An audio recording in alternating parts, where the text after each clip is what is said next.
big thing that pops up, especially with trusts, are the anti-avoidance rules. Okay. The anti-avoidance laws. Okay. Because trusts can be so complex, Yeah. the way that they're structured.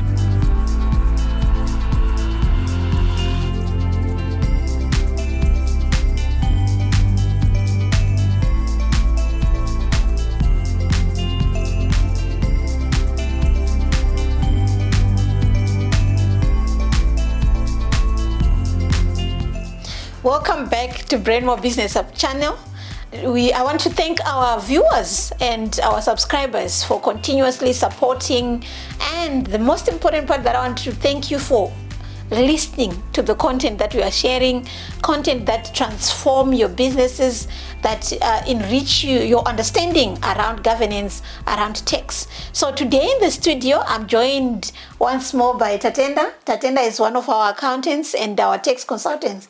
He deals with the stressful things, tax as well. So welcome back, Tatenda. Thank you for having me on. It's good to be back. Thank you. Yeah, thank you. So today, Tatenda is coming back not to, talking about individual tax, because I think our last conversation was around individual tax. But today, a more complex, I think a topic that actually need a lot of sessions, trusts. How do trusts benefit you as a taxpayer? Tatenda, I think this one is like part one, because it's like a lot. Definitely. Trust is a big fish. Yeah, It's a very big fish. Yeah. It's because it can be structured to be very complex, Yes. and there's a lot that goes on with trust. Yeah. So, like you said, this is part one. So at the very least for our viewers, I hope we get them interested enough to say, you know what, this is something that I can look into and maybe see how I can incorporate it in my own structure for income or whatever the case may be. So that means for you not to miss out on future around these tax trusts issues, you just need to subscribe and just click that notification button, so that at least you know everything that we're going to talk about around trusts. But just to kick off, Tatenda, what are trusts and how are they structured? So essentially, a trust is a legal arrangement where person A, which is our founder of the trust. Okay. He will then hire person B or group B, which are our trustees. Okay. And these trustees have the responsibility of managing all the assets and all the monies and incomes that flow within the trust. Okay. And the group B, which is our trustees, they then manage these particular assets that are in the trust for the benefit of person C or group C, who are the beneficiaries of the trust. So essentially, and the reason why I say it's a legal arrangement, because technically it is a separate legal entity, but it's not as straightforward as how companies would be to say. The company, I register with the CIPC, and everything is done. So a trust, it's more of a legal arrangement. It's a legal arrement. So it does create an entity that you register with the Master of the High Court. But essentially, to briefly just summarize what a trust is, I would say trust opened by a founder, managed by trustees for the benefit of your beneficiary. Oh, wow. I think you have explained it simplistically to the extent that everyone can actually understand that. And I never thought about that, because trustees are registered. I know they're registered at the Master of High Court. So it's explaining the legal arrangement of part of it. So lawyers need to be very, very involved in that arrangement, because companies is through CIPC, but trusts, they are via the Master of High Court, So thank you for explaining that. So we have two parts here. Founder, trustees that are managing for the benefit of the beneficiaries. Thank you for that, Tatenda. So what does a trust need? A trust need to be aware of or maintain for tax purpose. So let's say you have a trust. What do you need to be aware of for tax purposes? So as I'm explaining, what our viewers will find is that there's going to be a lot of similarity, especially when it comes to companies. Because trusts for tax purposes are treated almost similarly to companies. It's just that the differences now kick in when it comes to the tax rates that are applicable to trusts. So similar to companies, A trust is a separate legal entity, so you are registered for income tax. Yes. And by default, being a separate legal entity, you by default also have to register for provisional tax. Yes, okay. So the first thing that you need to be aware of, as with any other tax matter, when are my deadlines? When do I need to pay and submit tax? So when it comes to trusts, the provisional tax side, that's done every 6 months. Okay. So depending on the financial year end of the trust, you'd say, okay, so if my trust has a December year end, it means that January, then I come June, make my first provisional tax submission. Come December, I make my second provisional tax submission. So every 6 months, in relation to the financial year, I need to make the provisional tax submissions. Then on the income tax side, it's usually due within 12 months after the financial year end. So if my financial year end was December 2024, by the latest December 2025, I must have submitted my income tax return. Yes. So there is an exception to this rule as well. So how trusts work is that when they're registered, their default financial year end is actually February. So if they want a different financial year end, they go to the Master of the High Court and they ask for a different financial year end. But for the ones that have the February year end, similar to how individuals who are provisional taxpayers have that extension up until January, trusts can also have that extension for submitting their income tax as well. But only if their year end is still February. No, that's very interesting. So I'm thinking. So you are saying by default their year end is February. Yes. So I'm just my mind is just running. Could it be because mainly sometimes the money in the trust is being taxed in the people, the beneficiaries or whatever? So it's my mind. I don't know, but and that's literally going to be the next part that we're going to focus on. But when we are describing that trusts are almost similar to companies, but you mentioned specifically that the tax rates. Maybe let's talk more about that. What are the tax rates that are applicable to trusts? So there's different kind of trusts that can be established and opened and set up, and they all have different rules and different regulations. But for tax purposes, they split it up into two groups. So you have trusts and you have special trusts. So your trusts, which would be everyone else apart from the special trusts, they are taxed at 45% strict. Whatever income is generated or generated and retained in that trust, it is taxed at 45%. Then you have your special trusts. So there's two types of special trusts. You have your type A and your type B. So your type A trust is where one of the beneficiaries is someone with a disability. So there are specific requirements that need to be met, but if one of the beneficiaries is someone with a disability, you become a special type A trust. Then your special type B trust is where the beneficiaries are minors. So those who are below the age of 18.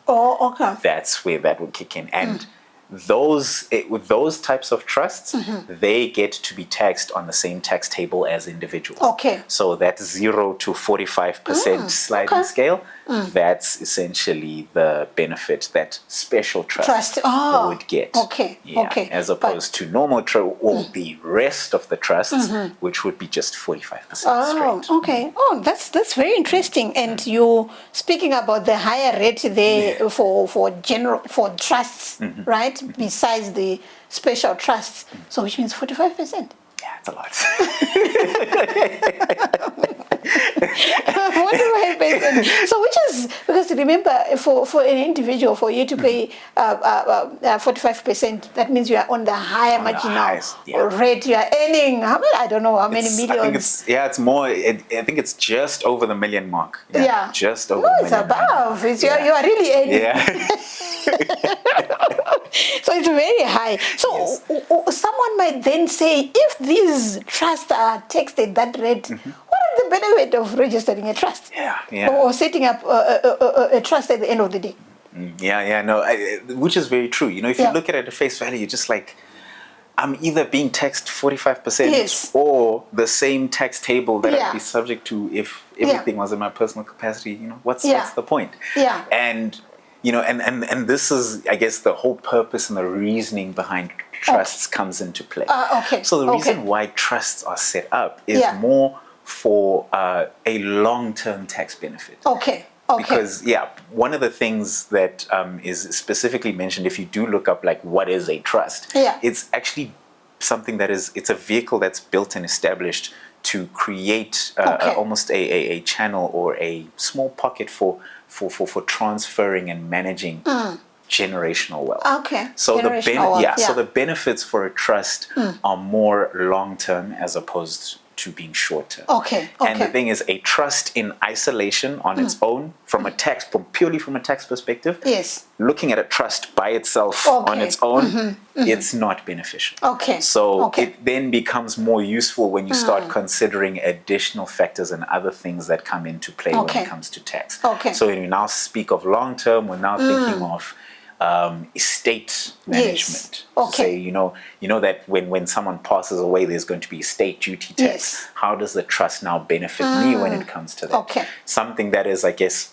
slightly less long-term, a bit more short-term, is to say, how can the trust now benefit the beneficiaries? Okay. To say that, yes, there's all this income that is sitting in the trust. Yeah. If it stays in the trust, it'll be taxed at 45%. But maybe the beneficiaries are subject to lower tax rates in their own personal capacities. Okay. So how can the trust now split the funds between the beneficiaries so that when they are taxed, when those monies are taxed in their own individual hands, it's then taxed at a lower rate. Okay. So trusts are beneficial when you look at it from a bigger perspective and you start putting all these little pieces into perspective. And it's a very big thing. So like I mentioned, the estate duties, to say, with estate duty tax, when someone passes away, there's obviously deemed disposals, and you have your estate duty tax, which I think is around 20%, if I recall correctly, and then there's also the estate duty agent fees and all the other administrative things that come into play. But with a trust, because remember, the beneficiaries have already been established from the beginning, and the assets are technically held and belong to the trust. So when for the benefit of those beneficiaries. So when now I've set up the trust. So I'm the founder of the trust. I've set up the trustees, and I have my beneficiaries who would be maybe my children or my wife or whoever the case might be. Right. So now I've given the trust this particular asset to say, look, this is a rental property. It earns so much every year, and that's what and it generates income, and whatever income that is generated from the rental property, split it across the beneficiaries. So if that rental property was in my name and I passed away, there would be capital gains and estate duty tax on that rental property. But because it's in the trust, it's property that is now owned by the trust. When I pass away, there's no tax. Disposal. Exactly. There's no tax consequences from me passing away. So everything runs as normal. There's no tax implication on that property that is sitting in the trust, and the beneficiaries can still reap the benefits of that particular property. Oh wow! Thank you for explaining. Because I know trusts. I still when I'm thinking about it, I'm still remembering sitting in the classroom when my teacher was trying to explain, and I'm like, what? It-a-fifos and this and that, but you have explained it so clearly that this is a longer term planning, and you have to look at different puzzles around that, and it's because what I know is trust looked like a fancy thing that is only done by wealthy people. Because so those guys maybe they know how to plan their wealthy, and you know that you need to actually die poor so that it is your generation benefit via these trusts structure. So thank you very much for explaining that, Tatenda. When you look at it, first value, you said it might not be beneficial, but you look at longer term and the benefits that you just explained into this structure. Yeah. And I know, as you said, it's complex. We're going to talk more about how do you set up etc, and a lot of things in the next sessions as well. Okay, so Tatenda, looking at trust is just complex. We're saying that, and the view of even other people thinking that it's for wealth. It's looking at that complexity. So in the context of SARS, how does the taxman look at it? Yeah. So obviously, apart from the tax rates that we've just gone through, what SARS, the big thing that pops up, especially with trusts, are the anti-avoidance rules. Okay. The anti-avoidance laws. Okay. Because trusts can be so complex, Yeah. and the way that they're structured. Again, you have a founder. Yes. Trustees and your beneficiaries. Yes. Right? Yeah. And the thing is, what you actually find is that there's no rule to say that the founder can't be a trustee, the founder can't be a beneficiary. Okay. So there's ways that you can structure and set up your trust that there might be ways that people would then, perhaps maybe use or exploit trust to try and avoid tax, to say, if I put it here, then I won't get taxed, or to try and avoid tax. So what SARS does is that they've set up anti-avoidance laws and rules to make sure that at the end of the day, irrespective of how complex the trust structure is, there's no foul play when it comes to the tax. We won't evade the tax. Exactly.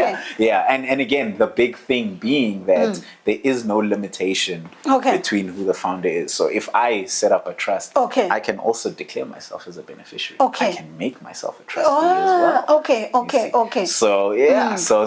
So they have all these anti-avoidance rules to make sure that at the end of the day, irrespective of how that structure is set up, from a tax perspective, the amount is properly taxed. So if it's income that should stay within the trust, it's taxed as retained. If it's money that has been transferred to a beneficiary, it's transferred with the conduit principle, and we tax it in the beneficiary's hands. You're actually reminding me of one of our clients who has money sitting in the trust. And I'm like, you need to read your trust deed. What does it say?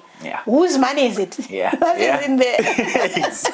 Because there are those under avoidance rules to say you can't just say it's money that is hanging. It has to be taxed somehow. That's how. So Tatenda, thanks for that. So you mentioned these under avoidance rules that you are saying SARS has put in place. What does SARS look out for when it comes to trusts? So again, trust, again, like we say, I know we keep saying it's a big thing, because it is, it really is a big fish. No, it's just not like, it really is a big fish.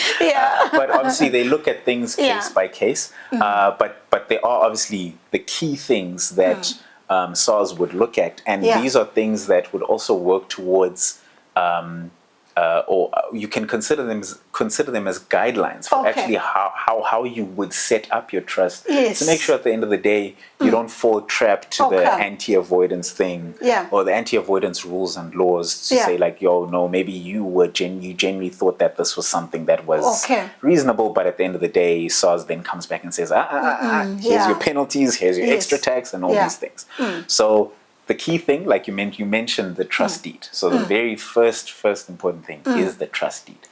The trust deed basically dictates who the trustees, it dictates the roles and responsibilities of the trustees. It also dictates what the beneficiaries are entitled to and how they are entitled to those particular funds. Also, the other thing that is mentioned, because it mentions the roles and responsibilities of the trustee, if you find yourself in a position where the founder is also a beneficiary, it would be ideal for the trust deed to also mention that. Right? Because another thing that SARS looks at is independence. So because the trust is a separate legal entity, it must be viewed as being independent from the trustees, from the founder, and from the beneficiaries. But if everything is now all muddled up and it looks like one big thing, SARS will say, we scratch this, everything is text under the founder's books as an individual. So independence is something that's very important. So if you find yourself in a situation where the founder is a trustee and a beneficiary, for example, when it now comes to the trustees' decisions, it must be set up in such a situation that the founder can't just override the decisions. It mustn't look like the founder is acting solely and independently, even though there's 5 other trustees. Whatever the founder does just overrides things. So there needs to be independence, and it must show that all the decisions that are made in the trust are obviously done with all of the trustees' approval, and it's in accordance with the trustee. Another thing that SARS will also look at are the financial records. So like a separate legal entity, similar to companies, trusts need to submit annual financial statements.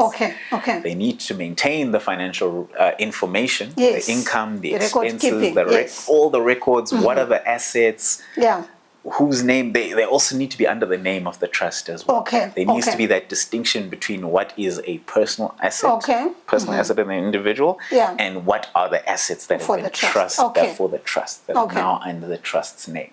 So financial records, something that's very important. Also, in terms of records from an administrative side, all the decisions that your trustees make, the minutes, the meetings, the decisions on whether they update beneficiaries or to say that, so for example, like a discretionary trust. Discretionary trust, you don't. It's not set in stone how much each beneficiary earns. It's not going to. It's not set in stone to say every time you split it 50-50. Sometimes it can be 60-40 with discretionary trust. So whenever they make that decision, whenever they make that call, it must be documented and recorded somewhere. Whether it's in minutes, whether it's a resolution, keep a paper trail of every single decision that is made by the trustees. All the meetings, all the decisions, wherever money flows, wherever assets come in or out, there must be some recorded resolution or minutes or something over and above the financial records to make sure that obviously that paperwork is kept in place. But ultimately, I guess in summary, what SARS is looking for is to say, was this trust managed fairly? Is there a clear distinction between what's trust assets and personal assets? And also, was there no override to assume that, maybe was there no override or something happened in the trust to say, what, under normal circumstances, we would split this income evenly. But because of this case, we're just going to tax it under one individual as opposed to how the trust intended to set it out. So, So what I'm hearing, what you're saying is when you decide then to set up a trust as a vehicle for what you've just said, when you started to say for your wealth management for the future, you have to also have way ahead of what does the regulators look for. So which means you spoke about the trust deeds. Is it clearly spelling out who is who, the responsibilities, and how they benefit out of this vehicle? Or you need to also know that you can't just do and expect to save on tax or to make sure that, because SARS will look at, are you trying to evade tax via this vehicle? So I think, Tatenda, you have explained it so well during this short period of time, but I think you've done justice. I'm sure our viewers, please comment on this comment section. You have understood the basics of the trust, and I know we're going to come again. All these topics we've touched on, we can then go into them in detail. Yes. So that at least our viewers have a broader perspective about the trust. But otherwise, thank you very much, Tatenda, and thank you to our viewers. Don't forget to subscribe. Hit the like button, the notification, so that when we come back again, you'll be notified of the content that we are always sharing on this Brain More Business Hub channel. Thank you.